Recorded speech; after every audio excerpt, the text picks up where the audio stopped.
The entrepreneurs have created this gift of being savagely driven, regardless of the obstacles, and to continue pushing through all of the no's and all of the failures.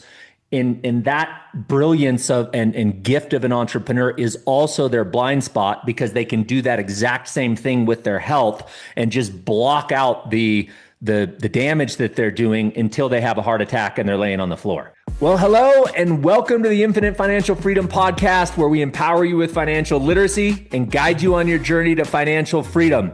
Today, we're going to be guiding you to physical freedom, not financial freedom, but I do think they dovetail well together.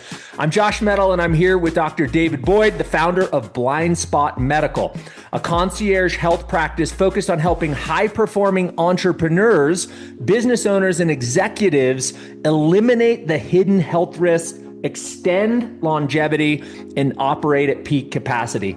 Dr. Boyd's work sits at the intersection of data-driven medicine, personal optimization, and longevity science. Oh my gosh, he's speaking my love language.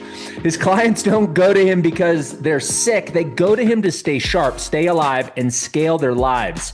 Today, we're going to do a deep dive on how health isn't just maintenance, it's leverage. Dr. Boyd, it's a privilege. So glad to have you with me here today. Josh, thank you. Thanks for having me.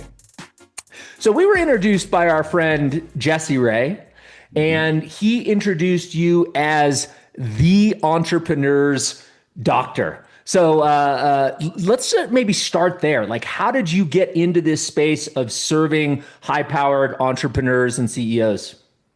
Frustration. That's how I got here. I love Absolute frustration. I'll tell you the story. So it was, if we go back to 2020, that was a mess for absolutely everybody. And I was a hospital doctor in 2020. And it was like nothing that really had ever seen before. It was like a daily war zone. And it was a weird time, because if you looked on the news, everybody was dying of COVID. If you looked on social media, nobody was dying of COVID. And then there was this actuality. This was kind of a weird in between. And really what it did, I think the benefit for that time, there was a lot of loss, a lot of benefit for a lot of people. And if we focus on the positive, the big benefit there was it took our healthcare system and put it under a microscope and really showed all the cracks and flaws that there were. For me personally, I was working tremendous hours. I was barely ever seeing my kids. And I stopped and just professionally kind of questioned things of like, okay, do I want to be part of this system or not? And then I asked myself a tough question. I was like, okay, well, if you wave a magic wand, you knew you couldn't fail, what would you create? And that's what Blindspot is today. I had no business experience. I was not an entrepreneur. I had no idea what I was doing. But I had this idea and this dream that it's like, okay, here's the way I think it should be done. And would this even work in the first place? Now, God intervened, and I had an interesting thing happen. I start going the process of going through the steps. What would this practice even look like, and so forth. And then a good friend of mine, he's about 10 years older than me, super fit guy, Ironman triathlete. He has a heart attack out of nowhere. He was doing a CrossFit style workout in his garage, felt pressure in his chest, had to lay down for a while. Wow. Sure enough, he ended up getting a stent in his right coronary artery. About 2 weeks later, I saw him after the fact, and he asked me a smart question. He said, what could I have done to prevent this?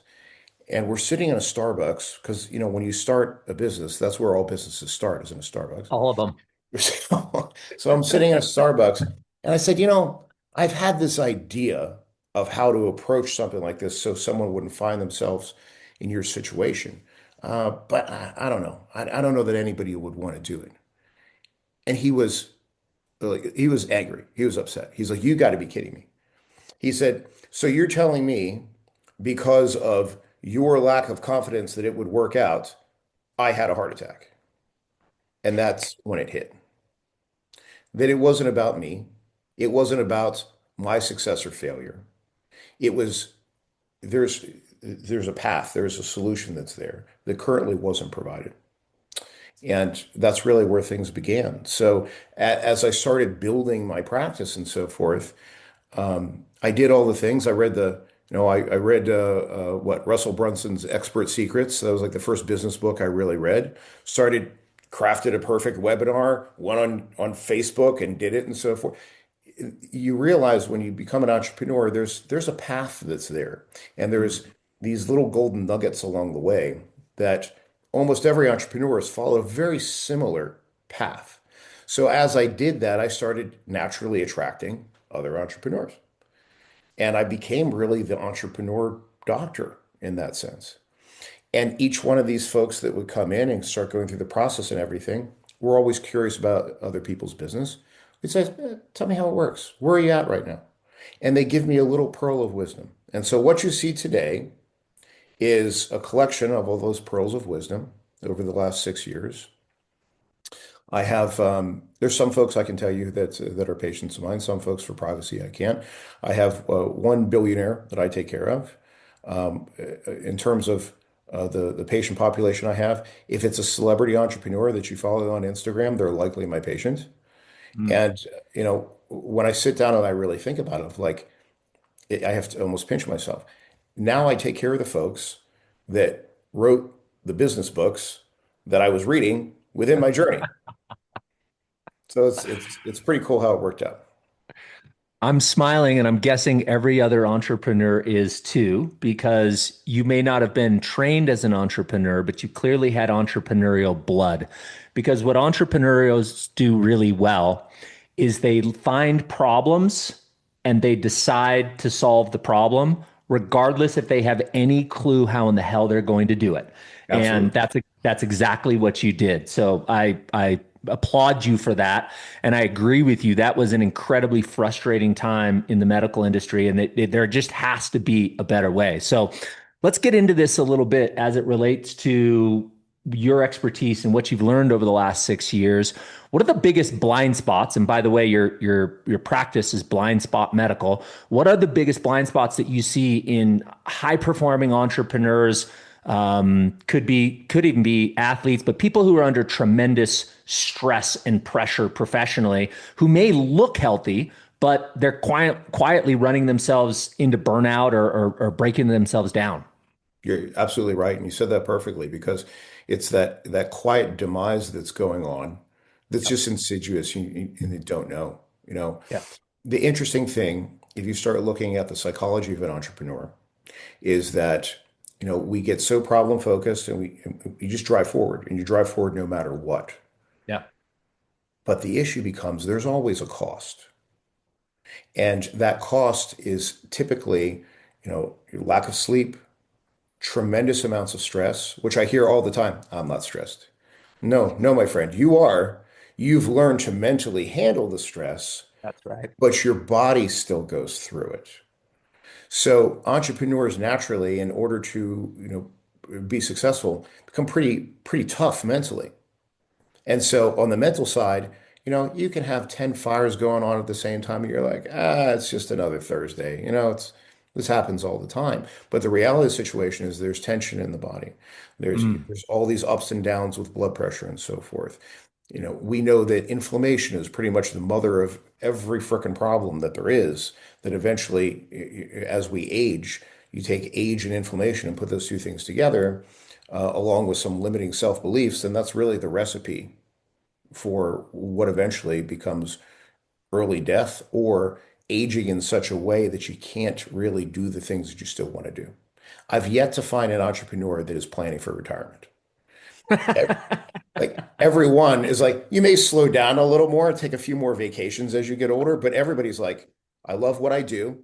I want to do this until I'm dead and keep pushing and moving forward. So, my big secret, I'm going to tell you my big secret right now here, Josh, is reverse engineering. Mm. And that's why I love your podcast. I love what you have, what you've put out so that you can actually have just digestible nuggets of wisdom that folks have for their finances. Because in order to have that true financial freedom, well, you want to be around for it at the same time. So the two Amen. things go very well together. So that's really the name of the game is I think the biggest blind spot is looking at those areas of, where is where are these stressors that are constantly there? And then you start looking at so that's within life, and then you start looking within the body and so forth of where are the cracks in the foundation that we need to reinforce so that ultimately you can really build the empire, the castle, the life that you want. So if I'm hearing you right, the blind spot is similar to the gift that entrepreneurs have. The entrepreneurs have created this gift of being savagely driven, regardless of the obstacles, and to continue pushing through all of the no's and all of the failures. In that brilliance of and gift of an entrepreneur is also their blind spot because they can do that exact same thing with their health and just block out the damage that they're doing until they have a heart attack and they're laying on the floor. It's just the other side of the coin. That's it. It's really interesting that you say that. I had an interesting thing happen this morning. I had a big webinar yesterday, and I'd been preparing for it, and I really wanted to knock it out of the park. Like I wanted to make sure the value that I gave to the members of that insider community was a 10 out of 10, and I was putting a lot of pressure on myself. Good news was I crushed it.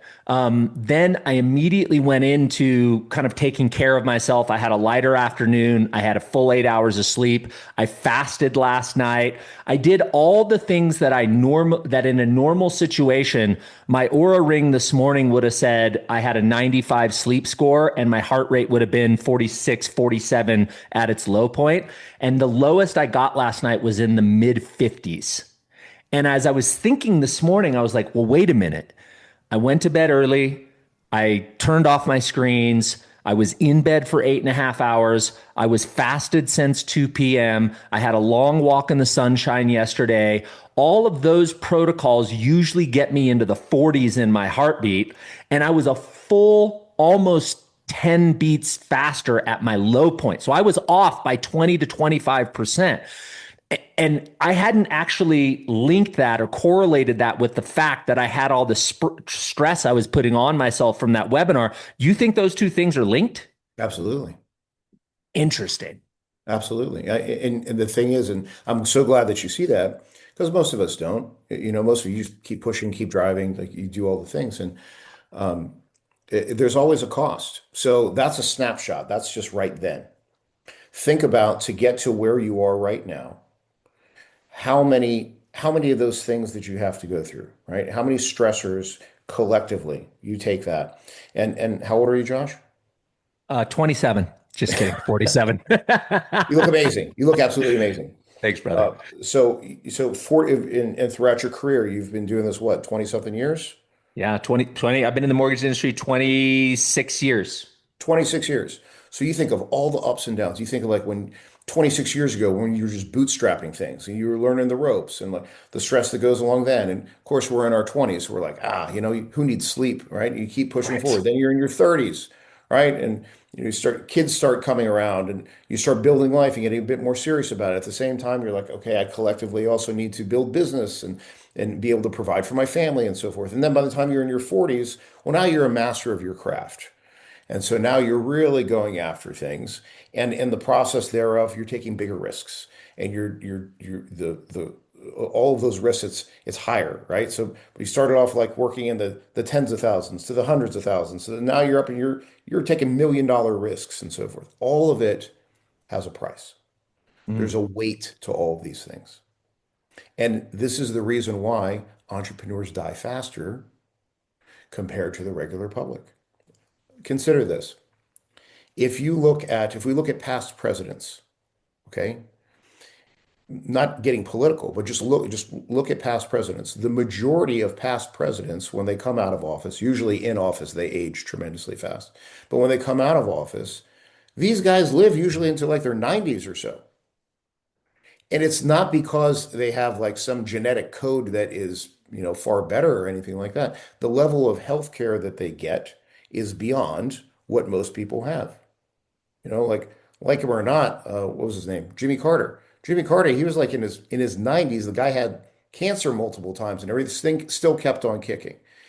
It's because there's a different level of healthcare that most folks don't have an access to. It's the same thing. You look at royal families, senators, even like all these folks, they live to an older age.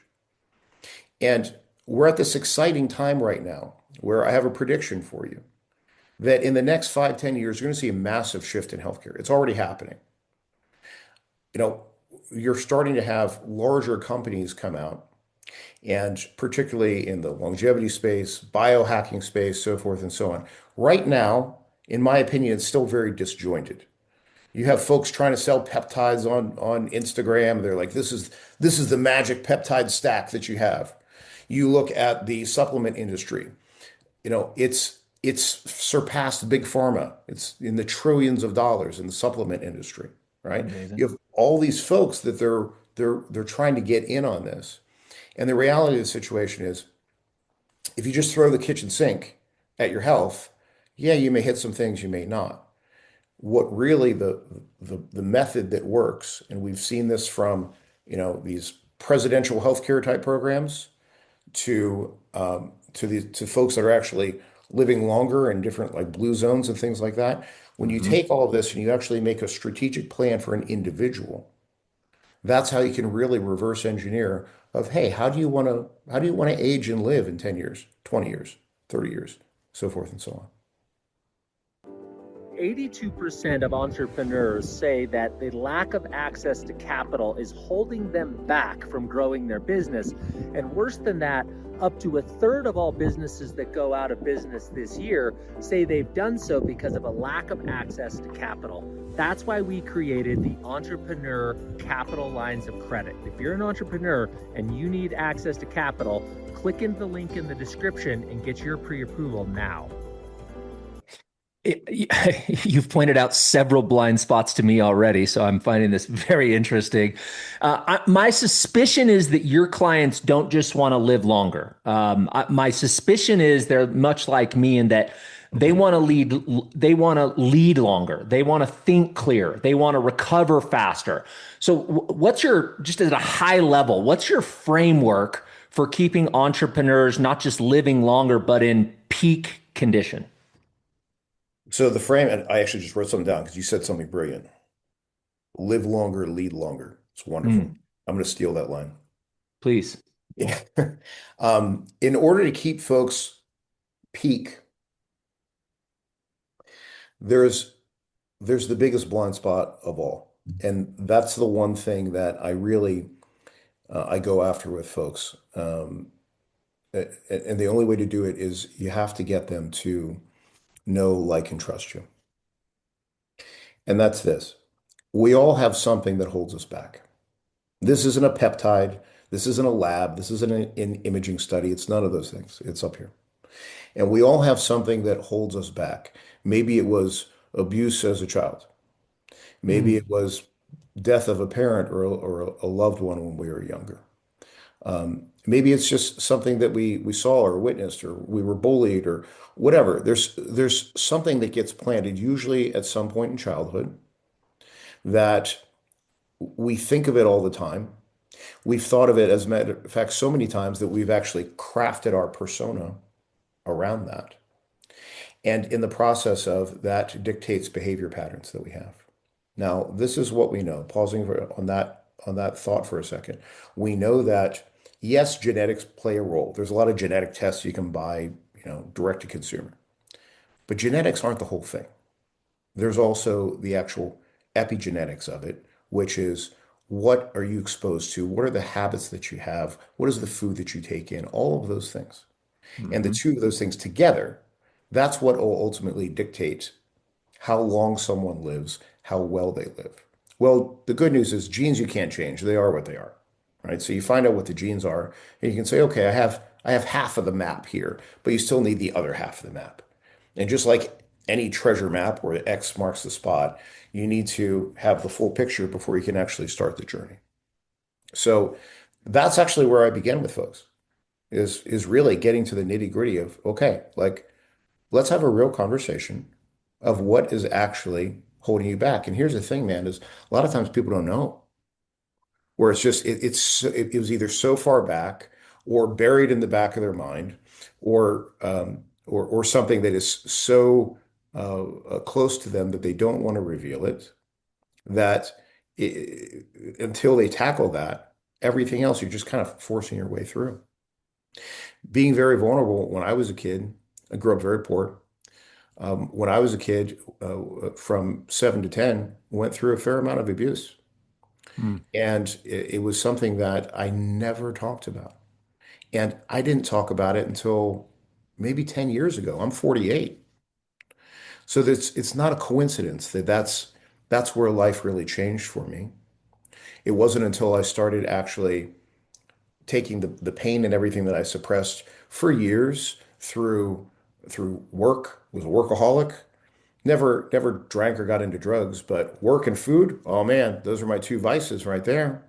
Mm. It wasn't until I actually really did deep work on myself and started unpackaging those things that was able to get incredibly fit, build a very successful medical practice, become a multimillionaire.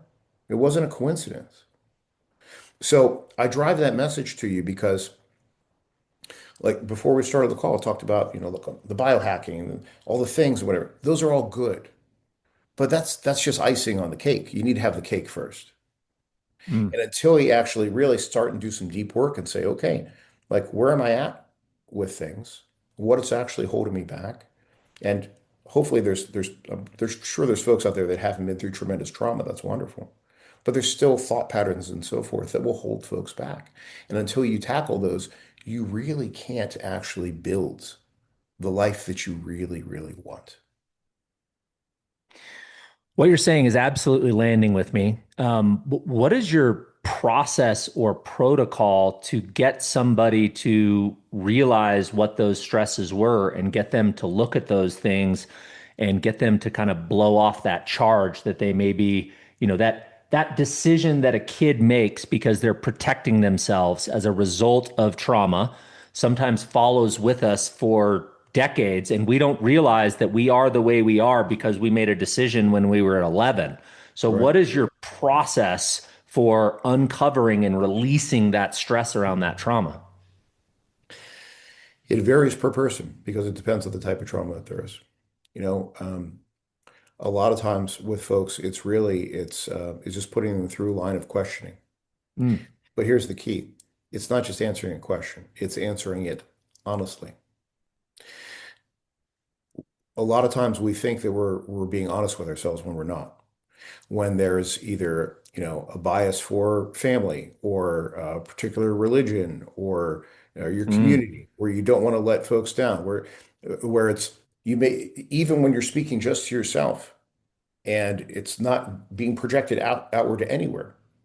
There's such a hard frame that we'll keep on ourselves because we don't want to we don't want to break out of a mold. We don't want to shake things up too bit. Life is good right now, right? So life's good. Okay, Mm. well, what does good versus great look like? And a lot of times, I know I did this, where I was like, oh, life is good. I'm just going to stay here, right? Yeah, is it really what I want? No, but it's good and it's stable and it's safe. And so a lot of times we'll do that. So that's one of the first questions that I ask folks, and I pose this to your audience can do this as well, is what does going from good to great, what does that even look like for you? What does that look like for your body, your physicality? Not just the way you look, the way you feel. What does that look like for you in relationships? I know I've done this where, you go and especially as a 40-something-year-old man, you meet another guy, you're at a conference, a business thing, a dinner, whatever it is. And within about 30 seconds, you know whether that it's a surface level conversation or not. I can't do surface level conversations. I just can't, you know? So, yeah, polite and so forth.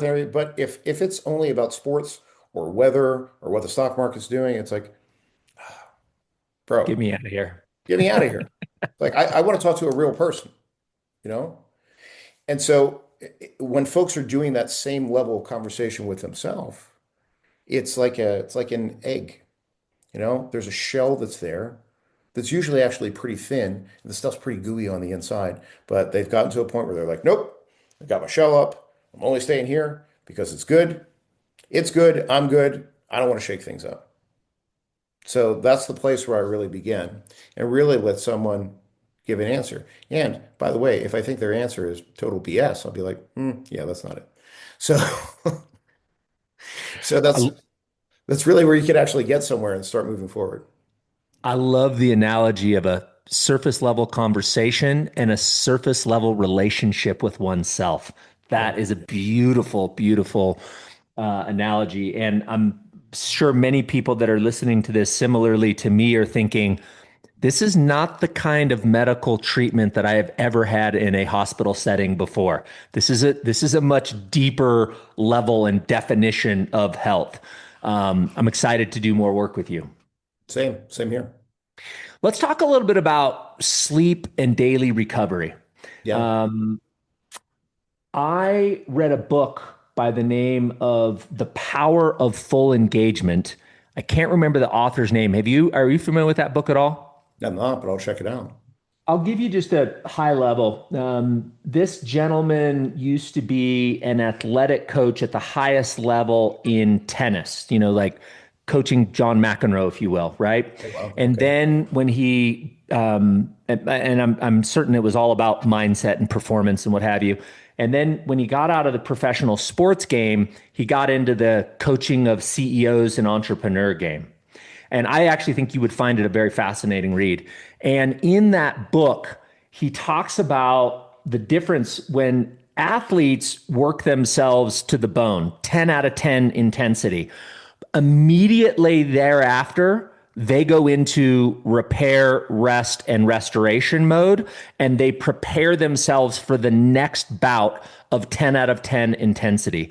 And what he brings about is that when he started coaching Fortune 500 CEOs and entrepreneurs of huge private owned companies, they didn't have that rest, repair, and restoration. They would just run level 10 to level 10 to level 10, airplane, different continent, and they would never rest and repair. So I want to talk just a little bit about the importance of sleep. I saw you've done some great work on Instagram. I saw the favorite part of your 6 step sleep protocol was sleeping naked with your partner. By the way, that was my favorite part of that. But I Mine want to talk too. about yeah, we're guys. I want to talk about that the sleep hack and how incredibly important that is. But also, I want to talk about daily recovery because one of the things he talks about is the power of taking a walk in the sunshine between those meetings in the day that may be level 10 intensity. So, what could you do to guide us there? So, when it comes to sleep, which is it's something because when you think about it, you're like, that's just sleep. Like, why is that even special? Because it's something that we naturally do, right? If you've ever, which I'm sure you have, you've gone hard for a long enough period of time where your body's like, no, you're going to sleep now. And you could be in the middle of something, and then like it's like a computer powering down, where it's just like the battery's so low, you're like, nope, you're going to sleep. Done. Um, you know, if you look at it from a performance standpoint, so start looking at sleep where it's like, okay, you're going to have a big event, a big day, a big week, or something like that. Hmm. It's rare, particularly with entrepreneurs, that they take the time to start reverse engineering of, okay, what do I need to do sleep-wise to be prepared for it? Because there is such a thing as sleep debt, right? So I'll give you a perfect example. This just happened yesterday. He's a friend and patient of mine. He's a former professional bodybuilder, a 7-time Mr. Olympia. His name's Flex Lewis. Wow. And so Flex flew into Phoenix to see me yesterday. He lives in Vegas, so a short flight. But we were putting him through the Blindspot Ultimate Human Analysis yesterday, right? So yesterday was what Thursday. So Wednesday night, there's a lot of stuff for the holidays. I'm trying to get things ready. Taking care of patients. A lot going on right now. It's busy for everybody. So I'm in bed by 10. I didn't get to bed till like 1 in the morning, just with all Mm. the stuff I had going on. And I knew I had an early day because Flex was going to be here. And I'm sure this happens to you and a lot of people. I'm thinking about the to-do list of all the things that I need to get done. So it's 1 o'clock in the morning. I'm absolutely exhausted and I'm trying to fall asleep, which I usually can immediately. I couldn't fall asleep. I'm tossing and turning. I finally get to sleep. I wake up. It's still dark out. I'm like, oh, great. I beat my alarm. I get out of bed, start my morning routine and everything, start brushing my teeth, and I look at my phone. It's 2:45 in the morning. I'm like, you got to be kidding me. I've only been asleep for like an hour and a half. Like, how did this even happen? You know? So I forced myself to try to go back to bed, catch another hour. No dice. I'm up and ready to go. Yesterday was a long day because, when I'm with a patient, I take the day with them. Plus, he's a buddy of mine, so we went out to dinner last night and everything as well. And as I'm driving home, I'm thinking to myself, this was really dumb. Like I have a podcast that I have to be on tomorrow. I need to be on point. So what did I do? Well, I'm usually up by 6 or so. I allowed myself to sleep in a bit. And I tell you this story. I didn't wake up today like 9:30 or so. And I tell you this because in the past I wouldn't have done that. In the Mm. past it was no. You have this hardline rule. You're up at this time. You're in bed at this time, which even in that video I had on Instagram, you really try to do. Like you try to keep that structure. But there is such a thing as burning the candle at both ends. And when you're indebted into sleep, you really can't function appropriately. So that's the main thing that I would drive home to folks is, you know, entrepreneurs, we're driven and we make these hardline rules for ourselves and you have a routine and you follow the routine, but you put a little asterisk on the end, which is you need to make sure you're taking care of yourself in the process. So go ahead. No, no, no, please. Sleep debt. Sleep debt is one of the most dangerous things that there is. Because imagine you're doing that chronically, where let's say you need 8 hours a night and you're only getting six, and you're doing six Monday through Friday, but then on the weekends you're like, no, I need to stick to this routine because I said I would do this and I'll stick only to this routine. And you chronically will can never actually really catch up.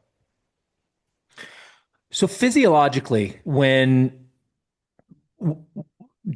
tell us what the purpose of sleep is. Like what are the like I know how I feel, right? When we're sleep deprived, we're foggy. I don't know about you, but I get intense anxiety when I'm sleep deprived.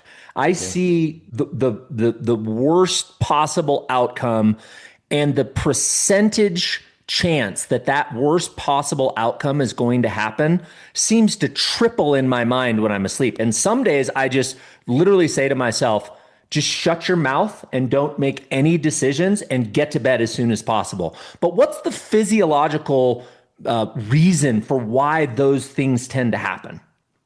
I mean, sleep is our time where we restore and heal in in everything, in every one of our organ systems. So if you start thinking about it, you're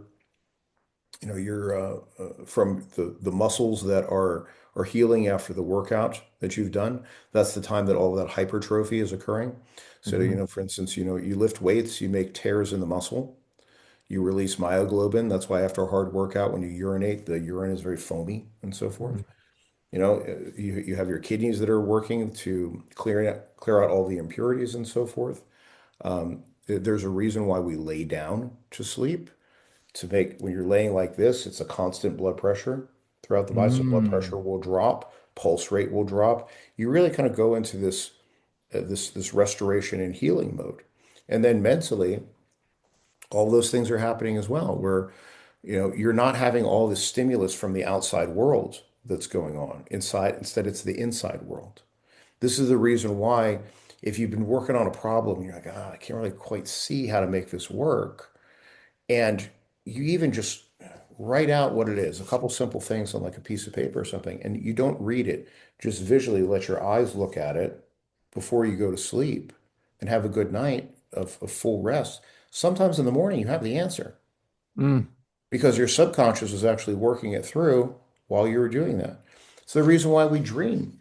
When we dream, a lot of times I think folks often put too much weight on dreams and so forth, where it's like, I had this dream. This means I need to go do that. Your dream, when we dream at night, it's basically your body taking all those little bits of information and all the millions of input that we had and for your younger viewers won't remember defragmenting a hard drive, but back in the day, you used to have to defragment a hard drive, right? And that's really what's going on, you know? So it doesn't mean that, now you have to change your business or go buy a puppy. It's just whatever showed up in that dream that everything's kind of being filtered through. So it's an important time of restoration, really, for all of us. And if we don't take it appropriately, just like as you had mentioned, you're off the next day. Physically tired, mentally tired, emotionally tired, all of those things. Yeah. Couldn't agree more. Let's talk about not just sleep at night, but let's talk about the daily importance of having little recovery breaks and little breaks in the intensity of the day. I know when I go from a level 10 meeting or presentation and I go straight into email for 2 hours because now I'm behind because I've been preparing for that presentation and putting everybody else off. And then I go back into another high level meeting, I can feel that I'm operating at a much lower level. If I were Absolutely. to push those emails off and go for a 30-minute walk in the sunshine and then come back, I'm a different level of human. So what advice do you have, and what explanation perhaps could you give for why it is that I feel that difference when I behave those different ways? The first advice I would give is folks need to learn to take the time to see what works best for them. And what I mean by that is, so you mentioned a 30-minute walk in the sunshine. Wonderful. For some folks, for some folks, it's going to be they need to veg out and watch TV for a few minutes. Interesting. Okay. For other folks, it's, meditation. Is meditation a good thing? Yeah, it's great. For some folks, the at least when they just start meditating, when you start getting into it in the first place, there's so much mental noise because it's so quiet. There's all this mental noise that's there that they're like, oh, I'm not going to meditate. All of a sudden, everything comes at me because they're used to having so many stimuli. These things, all it is a thing. It's not the phone's fault, but these were basically created to have pretty colors and to constantly be able to blast stuff at you. I mean, this is a marketing machine like in your pocket, Yeah. So one of the biggest things that I do is like, I'm just going to put my phone down for a little bit. I need to always be available for patients and such, but it's like, okay, I'm going to take 10 minutes, 20 minutes, and I'm just going to go set it in the other room. So I think the place to start is really asking yourself, okay, like, what do I do when I want to relax or calm down without using a substance, alcohol, a distraction, like, being on the phone or something like that? What is it that actually kind of brings me back to center? you know? And it's going to be different things for different folks. A lot of similarities, you know? I always being out in nature, I always feel better. Yep. There's just something about especially you're cooped up in an office or something. That's one of the things that I do is like I need to go get some fresh air and just stand out in the sun, take a few breaths, watch a bird fly by. You realize that when you're in it so much with work and all your responsibilities, that there is a world out there and you're a part of all of that. So I think with what you're doing with Go, take a walk and so forth, I think it's a great place for folks to start and then find what works for them. Yeah. Yeah. Know thyself for first. Yes, absolutely. People are fascinated with the easy button. Yeah, And and so I think I would be remiss if I didn't throw a few supplements past you to get your opinion. sure. Peptides, nicotine, creatine. Those seem to be the ones that I'm hearing the most about, and I think people are really interested in. So maybe we could just start at nicotine. What's your opinion on nicotine and the difference perhaps between smoked and inhaled nicotine compared to, like a nicotine toothpick or a nicotine pouch? Yeah, great question. And I'm so glad that you brought it up because almost every entrepreneur I know is using a Zen pack. There's actually, if you go to my YouTube channel, I did a video on Zen packs. You should check it out because it does a pretty good breakdown of things. And here's the thing with nicotine. We know that, of course, when smokers with cigarettes, you get a hit of nicotine. So nicotine as a chemical compound has been kind of bastardized because of that, right? Right. The actual chemical compound of nicotine, not dangerous. It's not harmful per se to you. However, there are some downsides to it. Number one is it can raise pulse and blood pressure.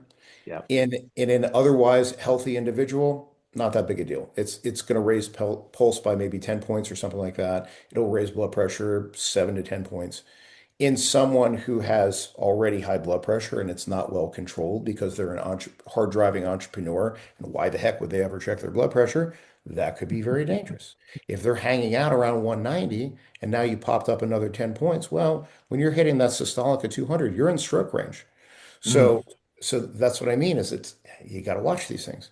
The second side of nicotine, the most addictive substance on the planet. It's 40 times more addictive than heroin. Whoa. Yeah. So there's a reason why you look at the bigness of big tobacco, of why it's trillions and trillions of dollars, is they had a product. Right? What better product to sell when you get someone addicted to it that you can just sell it for centuries? And that's essentially what's been done, you know? So the nicotine, because it's as addictive as it is, when you start on a Zyn pack, whatever the lowest is, I think it's like 3 milligrams or something. Inevitably, you have guys that soon they're at 6, and then they're at 12, and then they're putting like one on each side and so forth because it just keeps going up and up and up. And if you go without it, now that you've become accustomed to it, you get anxious, you start getting kind of shaky, incredibly irritable, all of those things. So, do I think nicotine itself, the actual chemical, is problematic and so forth? No. Do I think there's a place for it? You know, if it's one of these things where you're not going to use it often, where you're like hitting the wall for some reason because you didn't do all the recovery things that we talked about, and somebody needs to pop a Zyn pouch or something, can that help to get you through? There's benefits where you can think faster, speak sometimes a bit more eloquently, get a bit of a boost, but there's a lot of downsides as well. So it's an individual decision of balancing those things. Personally, I'm not a fan of anything that you can be addicted to. You know, Mm. for me, like I'm a caffeine junkie, right? So for me, it's like I've limited myself now to 2 cups of coffee per day, and they'll be really good cups of coffee. You know, I'm a bit of a snob when it comes to my coffee, but that's all I'll have is two. In the past, when I was working in the hospital, man, I'd have like 6, 7 cups of coffee a day. So you start going by about an hour and a half, and if not, you're starting to get kind of shaky, you're getting a bit of a headache, all of those things. So when it comes to any of these performance things that you can use, is there a place for them? Sure. But you do need to practice moderation with it and understand what you're exposing yourself to. I was at the All In Summit that was at UCLA earlier this year, and Tucker Carlson was there, and they were. I think he talks about the alpaca nicotine packs, and when he was on the stage, he admitted that he had two 12 milligram nicotine packs in at the same time. Oh my And I'm God. thinking to myself, like 24 milligrams of nicotine in your mouth at one time, like I would be blowing my brains out. That's Yeah, insane. So maybe absolutely. that's pushing it a little too far. I agree. All right, let's go peptides. And let me rapid fire a couple questions out as it Sure. relates to peptides.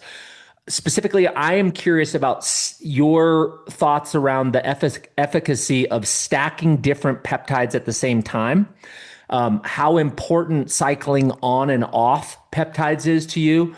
And last but not least, I think this is a peptide, but I've been hearing about let me pronounce this, retatrutide, which is an experimental weight loss and metabolic drug being developed by Eli Lilly. I've been hearing a few people talk about it. I know nothing about it. So stacking peptides, cycling peptides, and if you know anything about this retatrutide that I'm butchering the pronunciation of.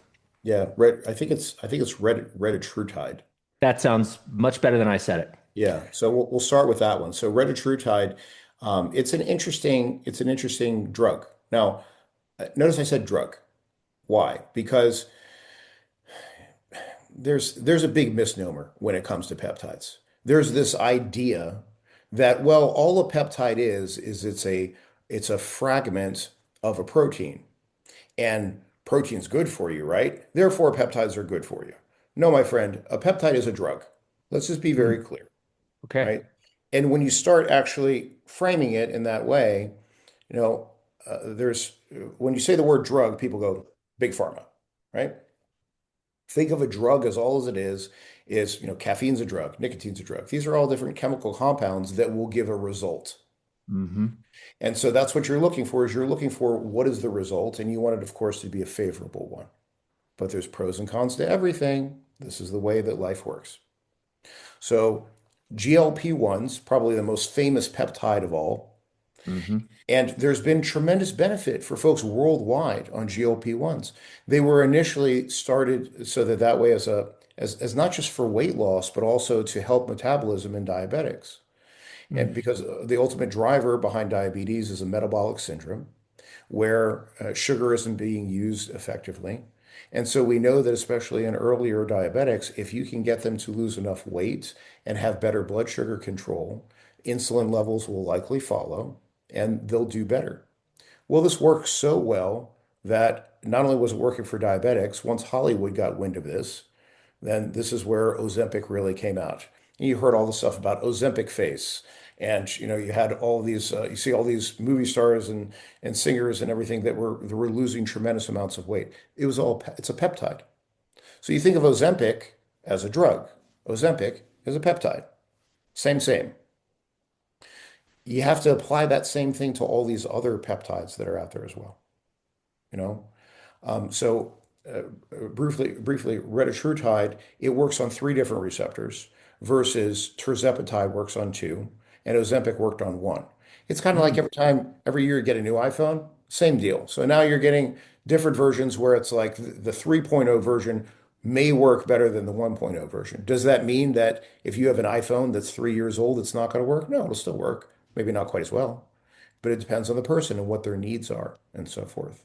So everybody's jumping to this. Got to get a hold of this retatrutide because it's going to give better results than the other one.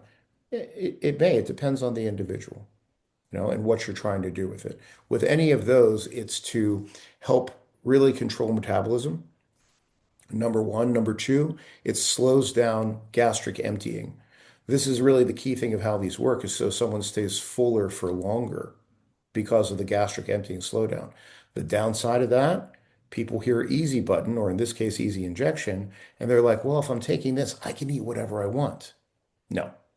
So now that you've slowed down gastric emptying, if you go try to cram down 4 pieces of pepperoni pizza, it's going to be a bad night.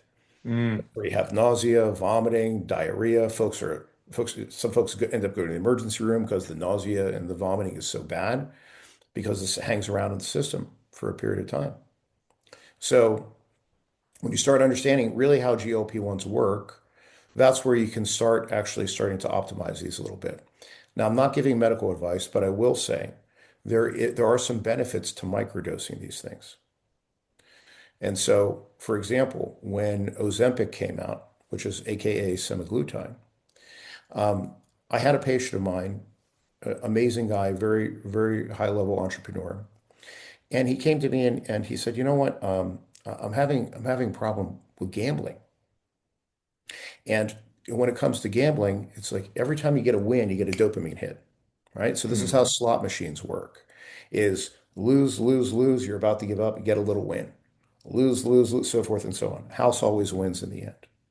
So I started thinking about it and I was like, okay, if gambling, if all it really is a dopamine hit, is there something that we could give him where it would kind of blunt the dopamine hit?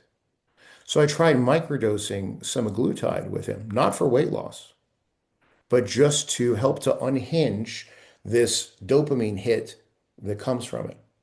And lo and behold, he was able to get the gambling under control. Wow. Now, this makes sense if you think about it. If you've ever had a strawberry milkshake, my favorite type of milkshake, all right? So you have a strawberry milkshake, and that first hit, you drove through Chick-fil-A, you got the strawberry milkshake in your hand. You don't wait till you're out of the drive-through line. You have it in your hand, you pop in the straw, you take that hit of that, and as soon as you do, life feels amazing. You're happy, you're like, oh, today's a good day, all those things. Why? Because you just got hit with sugar and you just got hit with fat. And that's what we are engineered for. If we go back to our scavenger days, our ancestral days, that's the reason why we crave sugar and fat, is you'll go after these things instinctively. Why? Because they're higher calorie. And when we were foraging and hunting and so forth, You didn't know when your next meal was going to be. DoorDash didn't exist yet. So we're genetically engineered towards that stuff. Now that we live in a day and age where food is plentiful and the food isn't as nutritious, that's a whole other conversation, but food is plentiful. So now those genes that we carried over to have this dopamine hit for food, for sugar and fat, now they're problematic and cause a lot Mhm. of us to be obese. So that's the other way that these drugs work is it helps to unhinge that mechanism. Anyone that you know that have taken a GLP-1, food really becomes like fuel. You really don't get hungry. You have to eat, and it's almost a nuisance. You're like, okay, got to go eat again. Or you get invited out to a dinner or something like that, and you're looking at the menu and you're like, none of this actually really looks appetizing to me, but protein. I heard Dr. Boyd say I need to eat protein when I'm on these things. Otherwise, I'm going to get Ozempic face. Same premise. So you need to prioritize protein, otherwise you lose too much muscle mass. And then when that weight loss journey is done, folks have a lot of floppy skin and so forth, and are actually end up pretty deconditioned. So what I'm hearing you say is it's not necessarily good nor bad, but it needs to have a protocol with it, and it Correct. needs to be part of the holistic plan. Yeah, absolutely. Of really what it is that you're looking to create. Again, it goes back to reverse engineering of like, okay, what's the win here? Is it to lose 30 pounds? Or is it to lose 30 pounds while either maintaining or adding muscle mass so that you can be ready for the big talk you're going to give on stage so that you can, be more energetic with the kids so that you can, get your lipids and your blood sugar and everything under control. Folks, a lot of times, will just be like, well, I want to get into this dress size that I have, you know? Okay. That's the what, but what's the why behind that? Why do you Mm. want to be in that dress size? Well, it increases confidence. Okay. Well, now that your confidence is increased, what are you going to do with that? I'm guessing you're going to give me a similar answer, but talk really quickly about stacking different peptides, not Mhm. necessarily things like Ozempic and things like that, but um, there's so many incredible peptides that are out now. Talk about stacking and talk about cycling, if you would, really briefly. Sure, absolutely. So the first thing with peptides that folks need to understand is that none of these are FDA cleared. Now, it's not to say that, the FDA has to put their stamp of approval on everything, but it is it does, it kind of puts the lines in the road. Does give some governance where these things are, right? So there are so many peptides that are out there. You have a bunch of influencers, everything that are pushing these things that are made in China, that are made in India. If you've ever ordered a peptide, you get a little vial of white dust with a label on it that looks like somebody made it at home. You're like, what the heck is this? And you're gonna buy some bacteriostatic water from Amazon, chat GPT how to mix this thing up and inject it in you willy-nilly. That doesn't seem to make. If somebody just walked up and handed you a vial of something and said, inject this, you wouldn't do it.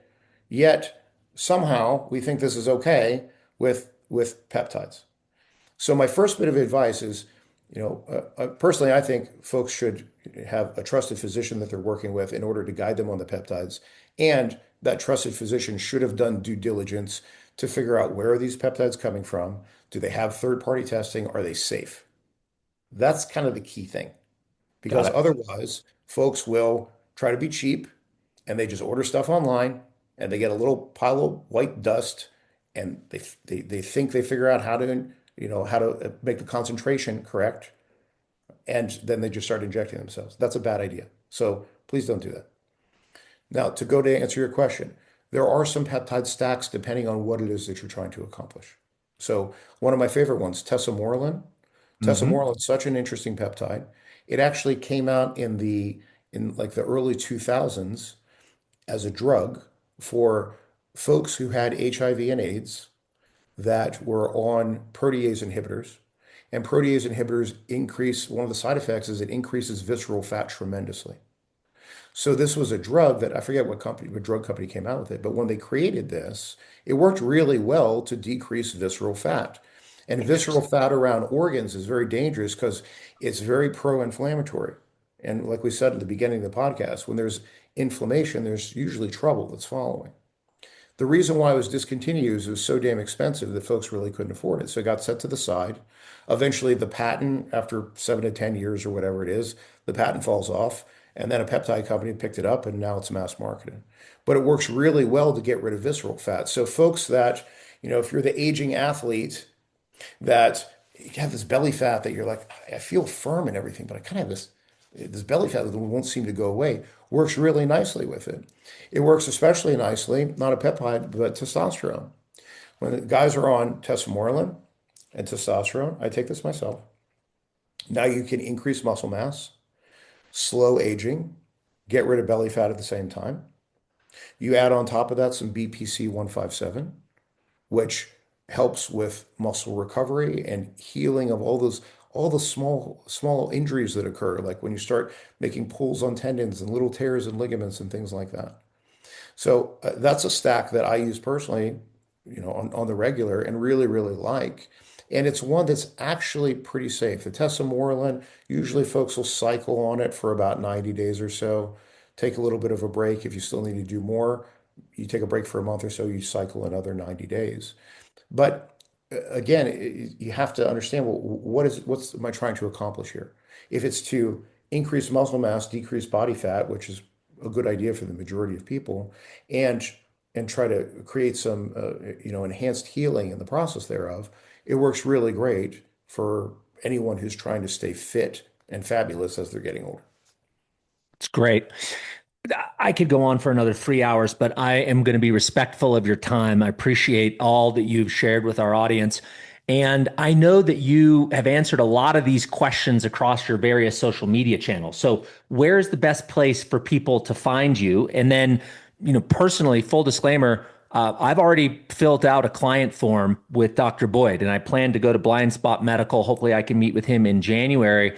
I would seriously encourage people, if this is interesting to you and you want to live not just long, but you want to lead long and you want to live well, take it to the next level and figure out where your blind spots are and book an appointment with him and meet him down in his beautiful office in Phoenix, Arizona. Where can people find and learn from you online, Dr. Boyd? So Instagram is really the best way. It's David Boyd MD is my handle. Same thing on YouTube. If you put in David Boyd MD, you'll find I have a series of videos there where we break down things just kind of like with what we did. And then my website, blindspotmedical.com, where you can just apply to be a patient. And excited to have you come down, man. Looking forward to it. Very much as well. And everybody should go immediately to Instagram, find Blind Spot Medical, and listen to his 6 steps for better sleep. That one was really good. I love Yeah, that. thank you. Thank you. Yeah, if you go to David Boyd MD on Instagram, you'll see it there. And I try to keep things as entertaining as possible while dropping some good information. So thank you. I appreciate you. You certainly do that. Well, thanks for being here, and I hope to have you back as a guest in the future, Dr. Boyd. Absolutely. I'd be honored.